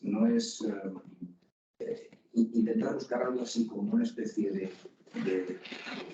expresión, ¿no? De verdad redentora que en algún sentido, y la estamos constantemente buscando en los tribunales supremos, en los tribunales constitucionales, y claro, cuando se acercan las posiciones o las creencias que tenemos, pues esos tribunales son estupendos, pero cuando no, como el americano, pues resulta que son malísimos. Claro, yo el otro día lo comentaba con Antonio, pues el Tribunal Supremo norteamericano, pues digamos, yo no estaré en nada de acuerdo con lo que ha dicho, pero decir que son a lo mejor malos juristas, pues quizá tampoco sea lo más adecuado. Serán conservadores, pero no sé si son malos juristas. Y lo mismo podríamos decir aquí con nuestro Tribunal Supremo, cuando fue la cuestión catalana también, que también se pensó que aquello era, le echaba mucho de menos a Javier Muguerza, ¿no? Se pensaba que era la encarnación de la racionalidad absoluta. Pues bueno, a lo mejor tenían muchas buenas razones, pero había otras que a lo mejor no eran tan buenas. con nuestro Tribunal Constitucional. Es decir, que todo eso me da la sensación de que es una cosa que en momentos de polarización y de sentimentalidades partidas, como es lo que tenemos, es muy difícil de que vean unos hechos adquiriendo la verdad. Y más allá de esta reflexión, que se ha hablado más de lo que pretendía, lo que yo le preguntaría a Manuel es de la coctelera de los diferentes relatos, ¿no?, que construyen las identidades, pues, ¿qué habría que poner de qué en cada momento? Es decir, yo creo que todos aspiramos, por lo menos yo, no puedo decir a identidades porosas, en fin, a que haya una especie de línea de la convención social lo más amplia posible para que quepa la mayoría de los relatos, pero es verdad que también hay límites a esos relatos. Entonces, en tu opinión, en una identidad española, ¿no? Yo me siento español, pero desde luego no tengo nada que ver con el españolismo probablemente de Elvira Roca, ni de Aznar, ni siquiera a lo mejor el españolismo, vamos, ni siquiera no, de Felipe González. Me siento español, me siento gallego, me siento quebrado por diferentes identidades que no consigo conciliar del todo bien muchas veces, y en esa búsqueda no sé tampoco muy bien ni siquiera si podemos hablar como de fórmulas mágicas de qué cosa de qué en cada momento para construir la propia identidad. Yo creo que eso va cambiando en función de la propia historia de los países en los que hemos caído, en los que hemos tenido la suerte o la desgracia de caer, ¿no? Entonces, yo creo que es muy difícil, incluso en estos asuntos que son de máxima trascendencia y de ahí los problemas que generan, tener una especie como de fórmula mágica, qué de tragedia, qué de épica, qué de melancolía, porque yo creo que para una sana identidad nacional es necesario también tener sentido de culpa y tener melancolía, porque si no nos vamos a una idea triunfante, que yo, en fin, yo cuando oigo estas cosas también de la conquista y lo de que aquello fue estupendo y fue maravilloso, y parece que no se cometió tampoco ningún crimen. Hombre, no fueron todo crímenes, pero que aquello fue una especie de cosa evangelizadora absolutamente blanca, pues hombre, pero es verdad que a eso se está apuntando en algún sentido también muchas veces, ¿no? Entonces, si él me puede decir algo sobre este asunto en la coctelera, hoy, ¿qué ingredientes pondría? Yo quería decirte dos, pero como aportación ya que hablamos tanto de hechos, no solo de la verdad, sino de hechos. Vamos a ver, como Manolo puso los dos libros, claro, ahí se produjo, no se dice, es un hecho esto que voy a decir ahora, los apoyos que tuvo Elvira Roca, hubo un momento que incluso los que apoyaron se asustaron, que fue pasar de imperiofobia a fracasología. Porque claro, imperiofobia tuvo un éxito impresionante, como a veces ocurre eso, mucho más de lo que la propia autora había imaginado, vendió libros y tal. Entonces ya le pidieron que hiciera otra cosa, le dieron otro pequeño premio, fracasología, se asustaron porque ya era, como diría el otro, meterse en mayores. Era ya una impugnación a toda la generación del 14 y a todos los padres espirituales de la Fundación, por ejemplo, Ortega. O sea, que por ejemplo cuando se dice es que Pepe Varela apoyaba a Elvira Roca. Bueno, pues yo en los programas de radio de la UNED le llevé a Pepe Varela cuando sacó su libro sobre la historia de amor y de odio, un libro muy grueso, que es posterior a todo eso. Y me acuerdo que le llamé aquellos días, un poquito antes de la COVID, y le dije, oye, pero tú has visto lo de la fracasología, lo que dice. Porque claro, es que es una impugnación tan tremenda a su abuelo, que es que ya claro, yo estuve en la Fundación Ortega el día que Elvira Roca habló, la había invitado Pepe Varela, estábamos allí, entonces él dijo, bueno, para que vea usted el carácter liberal de esta fundación, que dado como pone usted a mi abuelo, le hemos invitado, pero claro, no lo había puesto como le puso después en fracasología, que es que todo el que hacía alguna crítica era porque simplemente era un personaje que se llevaba por modas extranjeras, con lo cual te cargabas allí toda la generación del 14.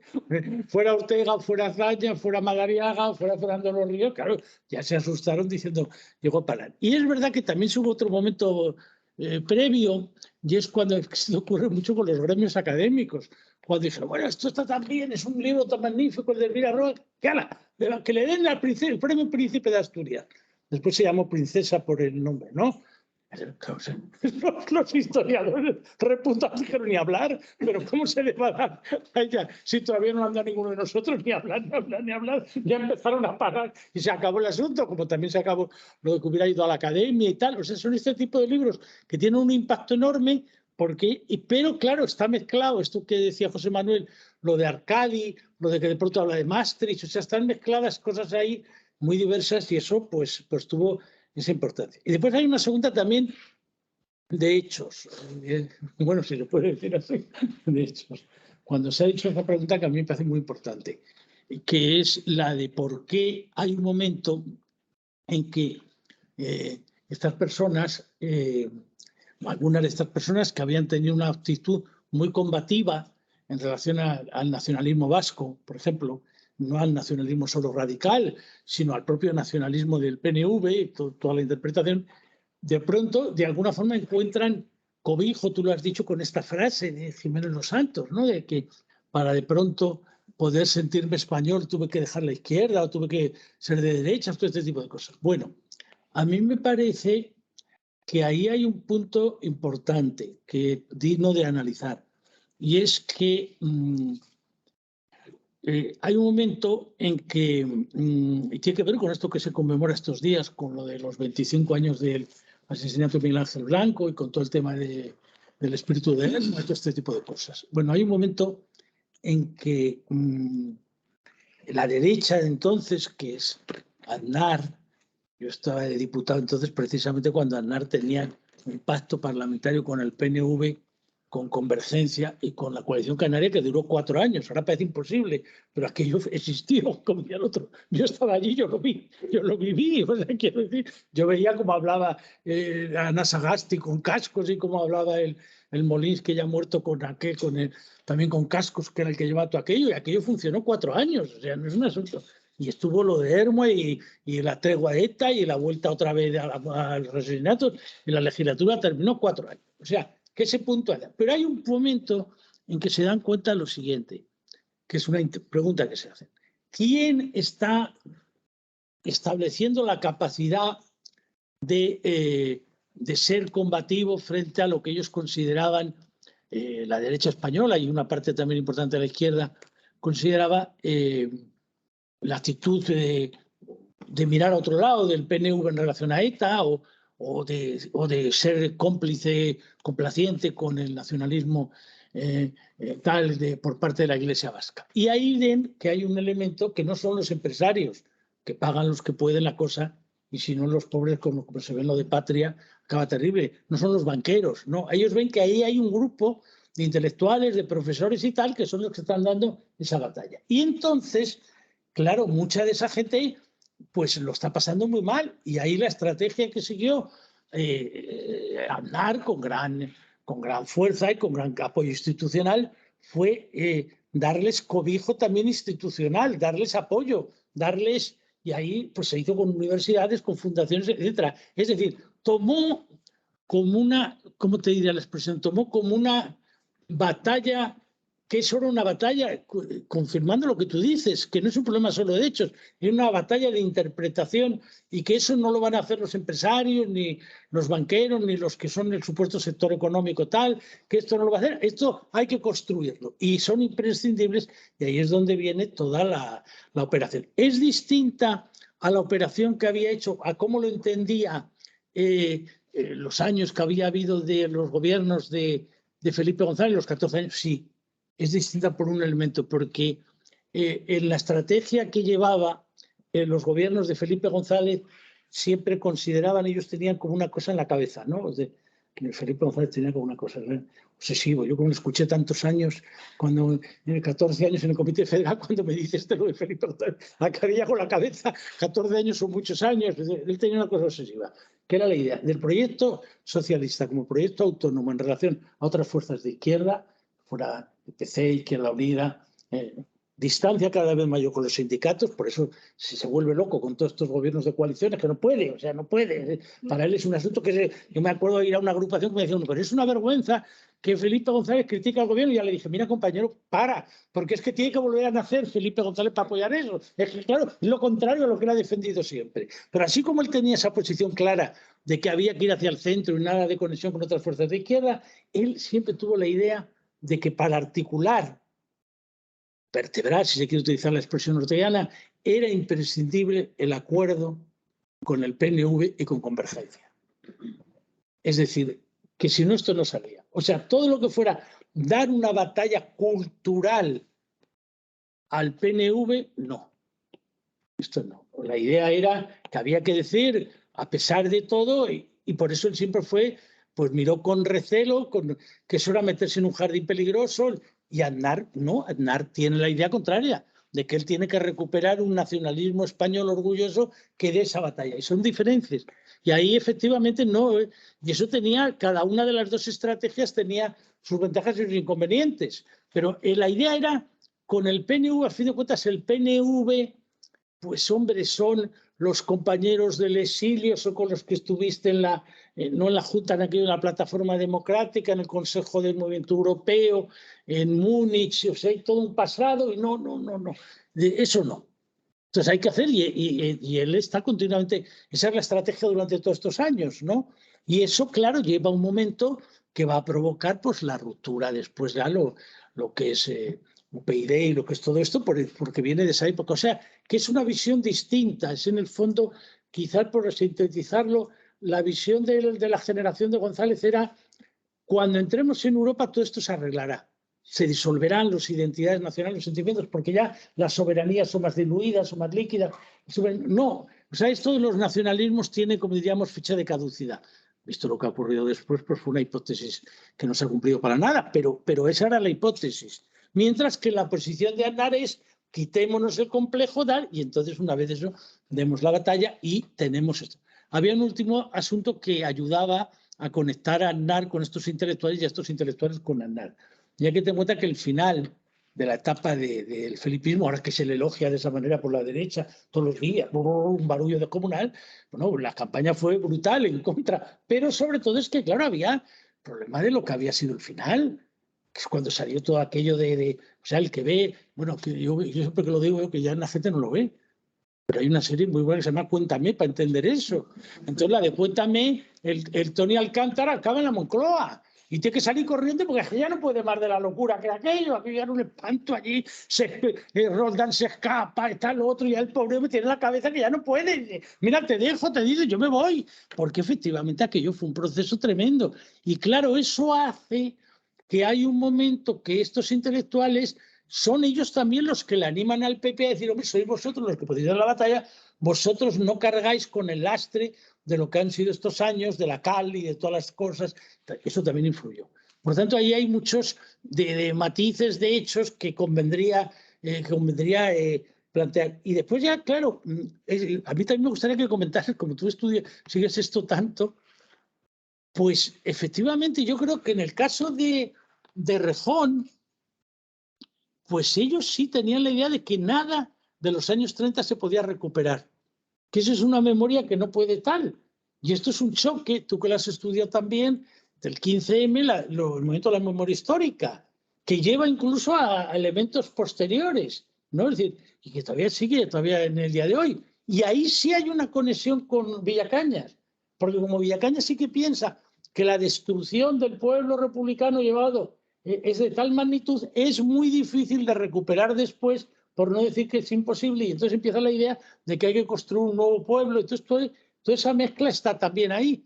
O sea, que es un elemento, pero sí que yo creo que hay la idea y claro, por eso se explica también el choque en Podemos, porque claro, se dice la gente, no, es que no funcionan las ideas en política. No, porque usted lo dice, no funcionan en política. Claro que funcionan. Seguro, como te obsesiones una idea frente a otra, no hay manera de convivir. Y claro, Errejón, en cuanto vio que el otro recuperaba la conexión con el PC, la conexión con tal, dijo, esto ya está, esto ya no vamos a ningún lado. porque esto es situarte en el lugar que el sistema quiere poner a lo que está a la izquierda del PSOE y nosotros no podemos aceptar ese lugar, nosotros tenemos que ser transversales y además cargar con una identidad tan gastada ya como la comunista es el mayor error. Y ahí es donde tienen el choque entre los dos, que después, como suele ocurrir en estas cosas, cuando pasan los años lo cuentan con más claridad de lo que se vivió entonces. Pero todo depende del uso político del pasado, ¿no? Vamos a dejar a Manolo. Tienes como 15 minutillos para intentar. No, pero no. Bueno, Yo espero, está todo el mundo cansado, espero dejar alguna pregunta sin contestar porque no tengo tiempo para explayarme en esto, ¿no? Entonces, de antemano me disculpo. Pero, a ver, un par de cosas. La cuestión de los hechos y la cuestión del relato, ¿no? Bien, claro, la cuestión de si en el relato o más allá de los hechos opera la decibilidad, ¿no? O sea, si es posible decidir, ¿no? Claro. Lo que sucede es que lo que plantean muchos libros de filosofía de la historia, ¿no? Algunos que he citado, es que los hechos o los acontecimientos, los sucesos, por sí solos no tienen sentido. Lo que tienen es sentido diacrónico. O sea, adquieren su sentido completo, además. ¿Sí? Completo. Lo que nos muestran los patrones es que todos son cerrados. O sea, el sentido es completo. Cuando nos muestran la secuencia de sucesos, digo, nos muestra una imagen completa de la realidad, ¿no? Y podemos coger diferentes modelos de imagen. Esta es la idea, ¿no? Claro, lo que sucede es que hay ámbitos, hay problemas políticos, ¿sí? Que no son estrictamente técnicos. O sea, efectivamente, esto del relato, si tú vas al Ministerio de Economía, te dicen, sí, oiga, la puerta por el otro lado, ¿sí? Sí. Sí. Ministerio de Economía, ¿sí? Por ejemplo, ¿no? Digo yo que esto seguramente, si nos podemos, hablando del Ministerio de Economía, un griego tiene algo que decir en términos de relato, cuando le vienen los alemanes a decir que la austeridad tiene algo que decir. O sea, en todos lados también, ¿no? Pero al menos reconozcamos que hay ámbitos de lo político, del pensamiento de lo político, que no son estrictamente técnicos, ámbitos que tienen que ver con sensibilidades, con identidades, ¿no? Que tienen que ver con cuestiones culturales, ¿no? Directas, que tienen que ver con cuestiones de memoria, con cuestiones educativas, etcétera, ¿no? En la que el razonamiento técnico no es posible. Y no es posible no porque no haya verdad en ellos, ¿sí? No es porque no haya decibilidad en ellos, insisto, no porque no se pueda decidir en ellos, no porque no haya relatos mejores que otros. Ahora hablamos de cuáles son mejores que otros, ¿no? Para contestar a Jesús, ¿no? ¿En qué sentido son mejores que otros? ¿No? Pero en todo caso, que no son espacios, vamos a decirlo así, discursivamente acotados, como son los espacios de discusión de decisión técnica. Son los ámbitos de decisión técnica, ¿sí? Esto me recuerda otra vez a Ortega en el problema de la universidad, ¿no? Son espacios discursivamente acotados. Y no son muchos, no son demasiados, ¿no? Hay ámbitos donde es preciso recurrir a otros registros de razonamiento, ¿no? Que tienen que ver pues, con la imaginación, con la unificación de imágenes, etc. No me meto más en esta cuestión, que además es muy compleja. Bueno, entonces, relatos mejores que otros. ¿Cuándo son unos relatos mejores que otros? ¿No? ¿Por qué unos relatos? ¿Por qué digo que un libro me parece bueno o me parece malo? ¿No? Principalmente lo digo porque como yo, por culpa de ese señor, digo por culpa de ese señor porque es un vicio que metió él, leo un montón de cosas de gente con las que no estoy de acuerdo. Es más, casi todo lo que leo el día, salvo que leo libros de filosofía de la historia, ¿no? Son cosas del pensamiento liberal conservador, ¿no? Discursos o libros, etcétera, ¿no? No estoy de acuerdo en nada. En nada. Y a veces me pasa como a ti, que no me gusta, que también me motiva. También yo os he declarado cuáles son mis posiciones estéticas o éticas o políticas a este respecto, ¿no? Entonces, pero el libro de Juaristi es un libro que es brillante, o sea, está bien escrito, ¿sí? Tiene ideas que te hacen pensar, ¿sí? Y otras muy burdas, ¿sí? Y el libro de Elvira Roca es un libro malo, ¿no? ¿Por qué es un libro malo? Es un libro malo porque además de decir muchas barbaridades, es malo en sentido político. Y es lo que he tratado de defender aquí, es que la bondad o la maldad de los modelos de relato tienen que ver con la oportunidad, ¿sí? Con la idea, trato de defender la idea de que no, ningún modelo de relato es prescindible, sino que en cada momento pues, procede ser, igual que con las personas, ¿no? Puede ser pues, más, no sé, caritativo o más exigente, ¿no? Pues en lo político pues procede en algunos momentos recordar viejas derrotas y en otros momentos pues procede celebrar cosas que también, ¿no? O sea, se trata, insisto, el elemento de decisión es contextual. Sí, es contextual. Gracias, sí. Porque yo no lo voy a encontrar. Es contextual, ¿no? Entonces, el libro de Elvira Roca, el de fracasología, el de imperiofobia, es como aquello de Marx, la idea que encuentra su momento, ¿no? Pues el libro se encuentra su momento. Encuentra su momento 2017, una prensa europea poniendo a caldo a España por las imágenes que vimos todos, ¿no? Aunque ahora parece no las vimos, ¿no? En octubre, en Cataluña, las porras, ¿no? Toda la prensa europea, digo, rajando de España, leyenda negra. Hasta Borrell, claro, dice, esto es lo mío. ¿Sí? Torreblanca, o sea, cosa que es la prensa, ¿no? Aquello fue desolador, pero encontró su momento. ¿Qué le pasa a este libro de fracasología? Le pasa no solamente que raje de Ortega, le molesta a Villacaña. Es que no, al nieto Villacaña, a Pepe Varela, Pepe Varela. ¿Por qué? Pues porque ese libro, quienes quedan peor son los Borbones. En el libro, lo que es más criticado es los franceses. Y entre ellos, el cambio de régimen. Lo que le gusta a Elvira durante todo el tiempo lo defiende son los Austrias y el imperio. Y los Borbones, claro, ¿cómo vas a vender por ahí? O sea, es contra, eso sí que choca contra un hecho fáctico incontrovertible, y es que el relato liberal conservador está construido sobre la defensa de la dinastía. No lo creo. Okay, pero... Es que estáis invocando gente que no es buena, no sé. Pero te estamos diciendo nombres, como decía una compañera nuestra de la UNED. Estás diciendo nombres, se dicen nombres, ¿no? Igual, a mí no me gusta, por ejemplo, ponemos otro ejemplo, el libro de Anairis Simón. Me parece un libro fatal escrito, pero encontró su momento. Encontró su momento. Sí. Encontró su momento, podríamos en otro momento hablar sobre esta cuestión, ¿no? Entonces, en ese... Pero consideráis que el Juaristi también encontró su momento. Encontró su momento, claro. Claro, lo que acaba de explicar Antonio, claro, encontró su momento. Es que ningún libro posterior de él tuvo la intensidad literaria que el bucle. Sí. Si tú te fijas en la obra, ya después aquello, bueno, pasa a veces, ¿no? Sí. Cuando él no pensaba tener tanto éxito, es cuando lo tiene, y porque efectivamente encuentras un momento después ya la cosa, pero sí, claro, en aquel momento sí, tuvo público porque la gente iba buscando algún tipo de interpretación, ¿no?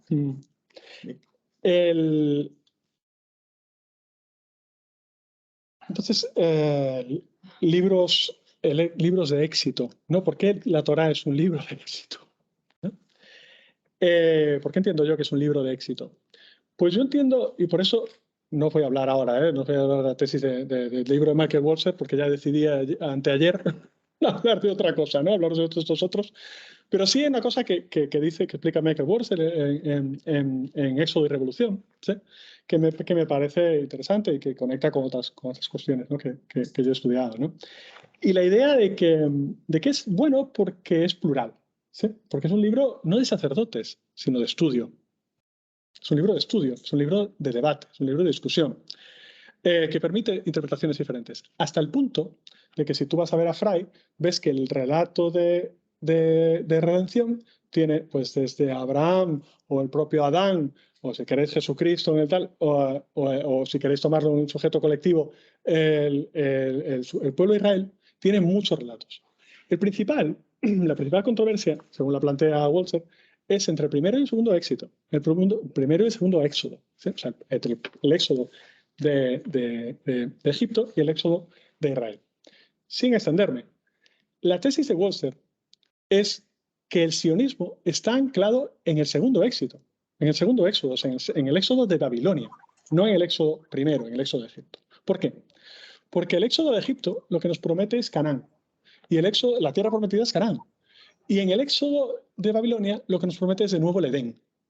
Es de nuevo el Edén. ¿Qué se diferencia al Adán, el Edén, o sea, el paraíso? Paraíso es ¿cómo se dice? Lo que te encuentras en el desierto, perdón, lo que te quieres encontrar en el desierto. El oasis, es un oasis como el de Adán y Eva, es un oasis de recolector, ¿no? O sea, de abundancia, ¿sí? Abundancia, ¿sí? Y un libro de abundancia y de exclusión. ¿Sí? Tenemos todo, ¿sí? Tenemos todo, tenemos la sociedad perfecta, y el que nos venga a decir que no, ¿sí? Y ahí hablan los edemitas, etcétera, ¿no? Habla de la exclusión que sufren los edemitas por parte de los sionistas, etcétera. Y el que nos venga a decir que no es perfecta, que no es armónica, que no es paradisíaca, ¿no? Pues es como el bardo, ¿sí? Que no de la lata, ¿sí? Hay que echarlo, excluirlo, ¿sí? Él prefiere el primer éxodo, el primero, el de Egipto, ¿sí?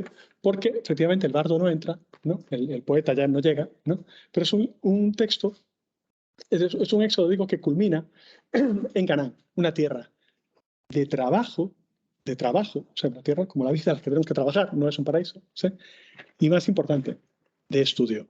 De estudio, no de sacerdotes, es esto, no de sacerdotes que nos digan, que nos han leído el texto, sino de estudio y discusión, ¿sí?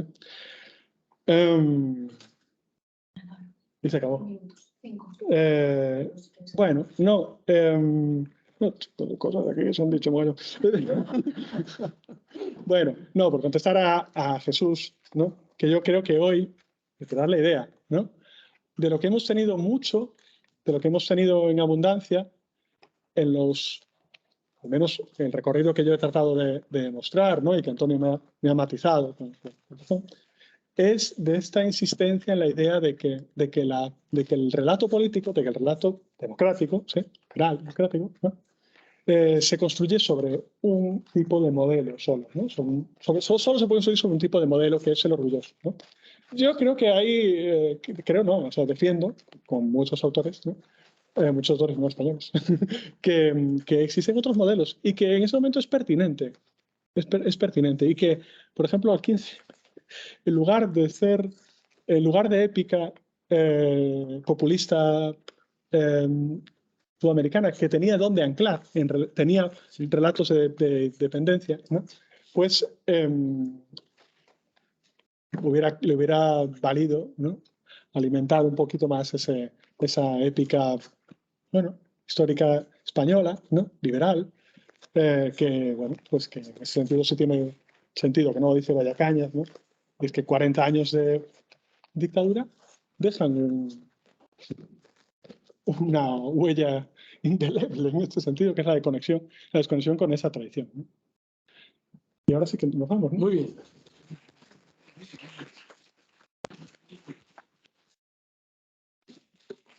¿Hay que decir algo de mañana o a qué hora se?